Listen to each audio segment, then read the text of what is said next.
up? Welcome back to my channel. If you're new, hey, my name is Ariane, and I'm so excited to have another episode of my wedding series come out. And honestly, this is probably going to be one of my favorite topics. We're gonna talk about wedding venues. By the way, if you haven't watched my very first episode where I talk about like my wedding vision and I talk a little bit about wedding budgets, I definitely recommend going back and watching that video. I have it linked up here and it'll be down in the description box, just so you can understand like what it is that I want, what it is me and Justin want. Anyway, so I'm really excited to talk about venues. Honestly, that's one of the first places that you start, right? Once you have your wedding budget, once you've kind of figured out what it is that you want visually or aesthetically for your wedding, it's time to look for venues. Right after me and Justin got engaged, about 3 weeks later, we started the venue search. And I will say, I'm doing 2 different episodes talking about venues because we toured a lot of venues and it would be a long video if I put everything into one piece of content. So we're gonna split it up and we're gonna go in order. But we looked at venues, like I said, a few weeks after we got engaged. And honestly, some of the very first venues that we toured were some of the best, to be honest. And if you guys don't know, we live in the Central Florida area, and I'll admit, I feel like a lot of these venues here are very similar. As in, there's a lot of barns, a whole lot of barns, and y'all, I only toured 1 barn. Barn aesthetics are not us at all. I am from Michigan. I'm from the Detroit area. Justin is from Northern California, and he bounced around a lot, but he's a West Coast boy. We are not used to barns, therefore we did not want to get married in a barn, but we did tour one. That'll be in the next episode. I'm excited to share the footage of the tours and just my thoughts on the 4 venues that are in this video. I have my notes here to the side if you see me looking to the side. But first we went to the Winter Park Event Center. It was nice. Then we went to the Sterling Event Center, I think that's what it's called. The Howey Mansion, so nice. And then this place called the Tiveres Pavilion. So first, let's talk about the Winter Park Event Center. So even before me and Justin got engaged, I thought that this area was so interesting. I've been to the Winter Park Library, and next to it is this event center. I had no idea they did weddings until I got engaged and started doing event research. I think this place is so pretty. It has a really unique structure. It's just very clean, and I was very intrigued. So instead of me just yapping about it, let's watch the clips. Hey you guys, so let me turn the AC off. We are about to go tour our very first potential wedding venue. I'm very excited. I actually really like this place. I feel like I would have signed like the contract for this place without even seeing it in person. And if I'm being honest with you guys, I did sneak in and do a walkthrough last week, so I have an idea of what the inside looks like. So this is gonna be Justin's first time actually being here. But y'all, Justin is so annoying. He was like, it's a lot of concrete. He's like, it looks like concrete jungle. I'm like, Justin, give it a chance. So we're gonna go here and tour it today. I think he just pulled up now, but I actually want him to come in and give his thoughts. Oh, we're running kind of late. Maybe he'll give us thoughts later, but I'm excited. I have a list of questions that like could be helpful to ask. Shout out to ChatGPT. But this is gonna be like no pressure. I like that this venue, like we can actually see like their booking calendar on our own. So I feel like that's like less back and forth with like the event specialist here.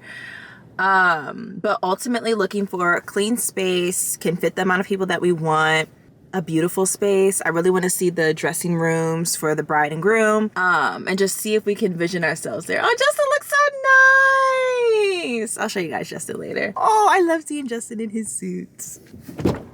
What up? Welcome to the vlog. Thank you. This is your first time, I think, actually talking on vlog since we've been engaged. I know. All right, you ready? Let's go. Ole. Justin's favorite venue. It's so lush. It's so green. Do you have any thoughts that you want to share before the tour? I was telling them you feel like it's a concrete jungle. Anything else you want to say? No, it's a concrete box. Oh, concrete box. Ooh, excuse me. Let's go.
you guys see why I liked that venue. I actually thought we were gonna look at that venue and be like, let's sign it immediately. The price also wasn't that bad, but I'm pretty sure that venue was around the $4,000, $5,000, $6,000 price, maybe even going up to $7,000 if you're doing it Saturday, which we were not. But in terms of most venues, that's on the more affordable side, if I'm being completely honest with you, because there are so many other venues where you're paying $10,000 plus. Now, I'll admit, I can't remember if this venue allowed you to bring in your own vendors or if you had to use their preferred vendor list. I'm actually pretty sure you had to use their preferred vendor list, but they had like a nice amount of people on there. They also had the Kelly's homemade ice cream, business on there, which I thought could have been really, really cool. But overall, I actually really liked the venue, but Justin was not impressed. He felt like concrete jungle. Those were literally his words. He wanted to see more greenery. He just really wasn't impressed, which y'all shocked me because I'm like, men have opinions? Like, I was not expecting Justin to have any like strong opinions on any of the venues, but he really was not for it. And like I said, this is our us thing. And so I wanted to respect his opinion, but I was like, Justin, we should still keep this on the list. Like, I don't think we should just cross it off completely. You think it has potential, you just don't like that there's concrete everywhere. And I feel like we could make something work with it. With it being our first venue, obviously it was the only one on the list and we didn't cross it off, but it definitely was nice. And I will say, if you are an Orlando or Central Florida ride, I definitely recommend checking it out. I think it's a really pretty place. The staircase is really pretty. You have multiple places where you can have your ceremony. I think it's really nice. Okay, moving on to our second venue, we have the Sterling Event Center. And again, I don't know how the heck I learned about this place, but I was like, this isn't really my aesthetic, but it could be interesting. So I was open to going and check it out. I grabbed my friend Victoria. I'm like, girl, can you please come with me? Because it was a little bit of a drive, like maybe an hour away from where I live, which that's kind of a drive. Not the biggest deal, but I had just never been on that side of like Central Florida before. And it was an interesting venue. Let's roll the film for that one.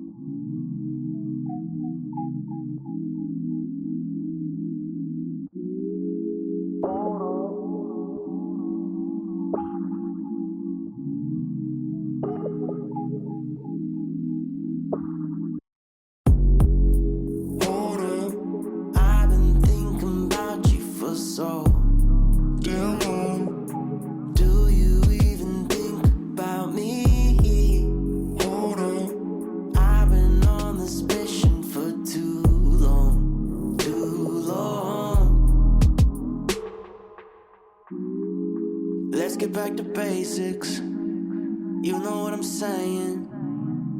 Back in the day, since everything changes, you were my oasis, and now I'm stuck in the middle, thinking about you, things that you do, making me crazy. Booty's got me spacey, thinking about it daily. Okay, so like I said, the name of this place, I'm pretty sure, is the Sterling Event Venue. And I actually found out that a lot of people use this venue for weddings, Christmas parties, etc. And I think the biggest reason for that is you can bring in your own vendors and you have access to the venue for 12 hours, which is pretty unheard of. Most of the venues I looked at, you have usually sometimes 6 hours on the minimum, up until maybe 8, 9 hours, but 12-hour access is amazing. And I think you could extend your time, you could come earlier. Like I said, you could bring in your own vendors, which is huge if you are trying to be cost conscious for your wedding. I saw this girl the other day who had her wedding there, or she's having her wedding there. And she said that the venue fee was, I think, $6,000, and that's kind of what I remember as well. And then she's ordering Carrabba's, which was like $1,500. Let me tell y'all, if that's not your vibe, like ignore this, but that is a huge savings. Food and beverage typically ends up being like $75 a person. It really depends on your place, right? But I feel like on average, I'm seeing $75 to $125 a person, especially if you're gonna get an alcoholic package. Like $125 a person is like the minimum. But if you're not getting alcohol, or just again, depending on the venue, the lowest I've seen was $50 a person. And that was very shocking. Like that place, I'm like, were y'all numbers wrong? Because that seems a little low. But anyway, She spent $6,000 on the venue. Again, she has 12 hours of access. They have a bridal suite, they have a groom suite, all that. Indoor, outdoor space. You can have a tent outside if you wanted to. And she only paid $1,500 for Carrabba's. That is wild to me. Honestly, that was very, very smart of her. And when I was looking into that venue, I didn't even think about the idea of using like a regular restaurant's catering for our wedding. That would save so much money and honestly helps make that place more affordable. But overall, that was a very pretty venue. I'll admit, the inside aesthetics were not for me. And I feel like I was trying to convince myself, oh, we could decorate it. But then that would have been us spending so much money on decor to make the place fit what I would want it to look like, which I don't really know if it was worth it. But it is a pretty place, especially the outside. It's very serene. I hope I can go to someone's wedding at that venue one day because it's spacious, definitely room for a dance floor. Like, it was a nice venue, but I just feel like the wood aesthetic personally wasn't my own. And they had so many pictures of other beautiful weddings that were there. So definitely a really, really good venue if you are in the Central Florida area. And again, if you don't mind like a lot of brown. Okay, next up, honestly, I will say this. This is my favorite venue in Central Florida. And I'm sure if you are a 2025 bride, 2026 bride, 2027 bride, or you already got married, anybody that's in like the wedding planning process or has been in Central Florida, you have heard about the Howie Mansion. Beautiful, gorgeous. Let's just roll the clips.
So now you see why I said it was beautiful and gorgeous. One of the prettiest venues I've ever seen. I loved the Howie Mansion. I'll just make it clear to y'all, we did not go with the Howie Mansion, honestly, due to some cost reasons. Really, really beautiful. The lady that we toured with, Lori, she was really nice. Beautiful grounds. I loved it. The only cons about this place were One, you were required, I'm pretty sure you were required to get a tent rental, that you had to put a tent rental on standby because they do not have space on the inside to accommodate your guests. So if it rains, you have to have a tent, and you have up until 2 weeks before your event to either cancel the tent or keep it.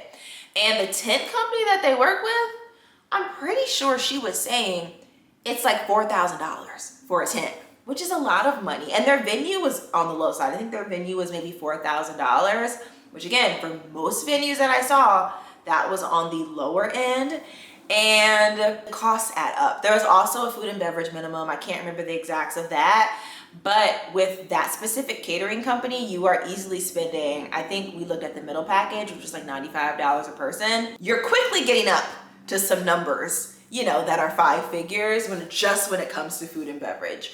So it definitely is a costlier place, but y'all, it's gorgeous. The Howie Mansion is so, so, so beautiful. If I could advocate for any place that I've toured, like even over the Winter Park Event Center, I would say the Howie Mansion. It's gorgeous. It just reminds me of The Bachelor. But here's the one thing I will say about the Howie Mansion. It is on the older side. So if you do not like older aesthetics, that will not be the place for you. And I think that would be like the biggest con outside of like it just being costly.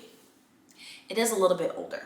And even though that's not my go-to aesthetic, I feel like it was still beautiful. It was really, really beautiful. And this place was interesting because you would have your like reception program on the outside, and then you would have your dancing on the inside. So that part I wasn't too crazy about, because I feel like there's some people that aren't gonna dance but still wanna see people dancing, and they can't really do that when the dancing's on the inside of the house. You know what I mean? So sorry. My camera started dying. Also, it's like getting ready to thunderstorm. So sorry if the like lighting is gradually getting darker. But the last place that we have to talk about is this place called Tiveres Pavilion. I think that's how you pronounce it. Tiveres, something like that. I'm gonna just roll the film for this one before I talk about it, because I have a lot of thoughts about this place. Hey y'all, so we are about to do our 3rd venue tour together. I think this is my 5th venue tour. We are out in, I think it's pronounced Tavares, Florida, at this place called Pavilion on the Lake. This is actually a place that Justin found and thought it was interesting because it's literally like on the water. I'll show you guys when we get out, and it's raining, so it's not going to be the most ideal situation today. But originally I wasn't feeling this place because it has a lot of like dark finishes, and also I'm just remembering the bridal suite looks like it's from the 1920s, but you know what? We may be able to work with it. We'll see. You know, a lot of things can factor into our decision, but it actually does look nice from the outside. I think it's a unique venue, which is a big pro. I was asking Justin what he thinks about the neighborhood, and he was like, not the biggest. It's just, it's, I don't know. How would you describe the area? Impoverished. It's just not ideal. But we're going to give it, you know, a real chance. We have a tour at 7:15, but I'm thinking we should get out earlier, so maybe we can, you know, knock out the tour earlier than later. Like I mentioned, it's raining, so, you know, the natural light's not really going to come through that well today, but it's fine. But I'm excited to see what it looks like inside. This place is interesting because it's one of the few venues where we could actually do like a full like ceremony inside and not have to like suffer in terms of seating. And we could also do one outside. I feel like most places that we've looked at, it's kind of been like either or if you want to do it indoor, it's in a space that's not ideal at all. So this place gives me a little comfort in that direction, but let's go.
Okay, so Tiveres Pavilion, however the heck you pronounce it, this was definitely one of the lowest priced venues that we looked at.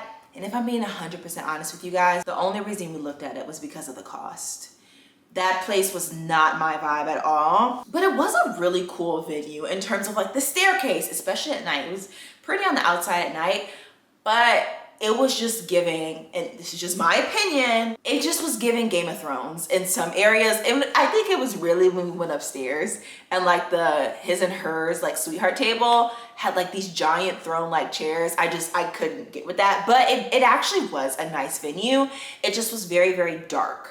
So if you are cool with the dark aesthetic, you will love that place. It's off of the water. They have these actually beautiful like dark brown, like really deep brown Chiavari chairs.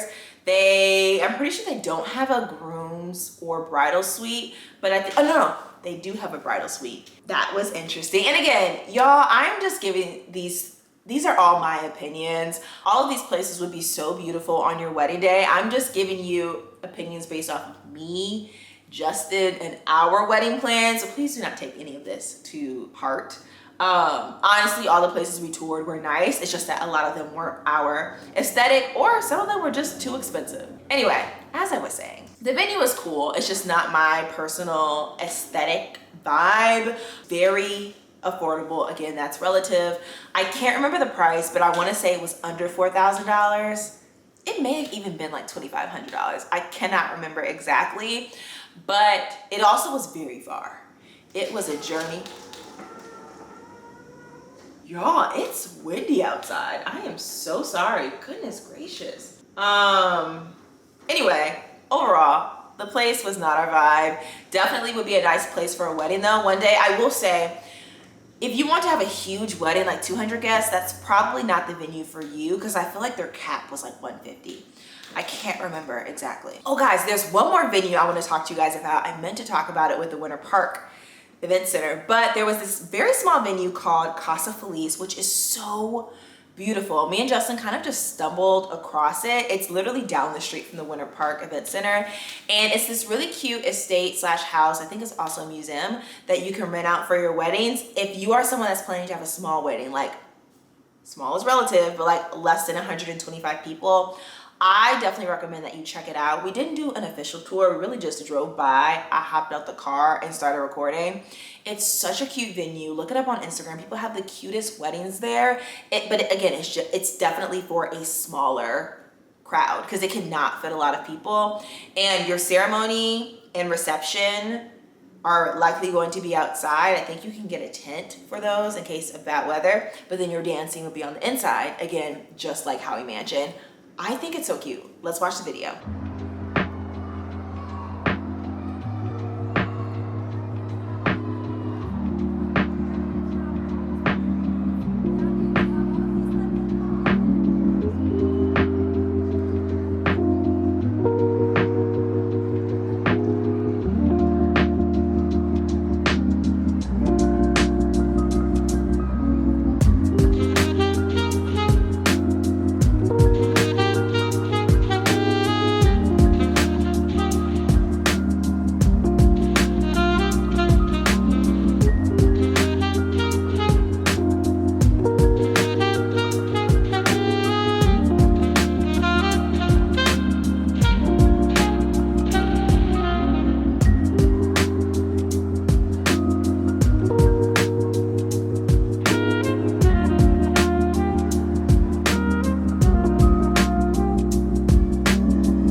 Definitely recommend checking this venue out. It's also like a pretty affordable price. Again, I can't remember it, but the catering is definitely not cheap. Like you're not just gonna be paying $45, $50 a person. It's probably gonna be between like 85 to 100 something per person, but that may work if you have a smaller guest count or whatever. And again, going back to what I said in the first episode, you have to have your budget locked in before you do these venues, unless you are someone who has a really big pocket, a really big wedding budget. Maybe you don't need to think about this as much. Just make sure that your venue and your food and beverage isn't going to be 90% of your wedding budget, because then you are going to go over budget. just me. Anyway, y'all, those are all the venue tours I have for you in this video. Again, we'll be doing a part 2 in a future episode, but which one of these were your favorite? If I had to choose, I mean, y'all already know the answer. The Howie Mansion. It is so beautiful. I love it. I found out one of my friends loved that venue too. I'm like, girl, you have great style. Just so beautiful. And again, I hope I get to go to a wedding at all of those venues one day, but especially the Howie Mansion. It's just so beautiful. Anyway, y'all, again, I hope you're enjoying this wedding series so far as me and Justin figure out what the heck and how the heck we're gonna do this wedding. Again, venues are some of the most fun parts of planning a wedding, in my opinion. So stay tuned for that second part of the series where I share more of the venues, and there's some good ones in that part too as well. If you're not already subscribed, be sure to hit that lovely red subscribe button down below so you can join the family. And I'll see y'all either in the next wedding series episode or just in another YouTube video. Bye.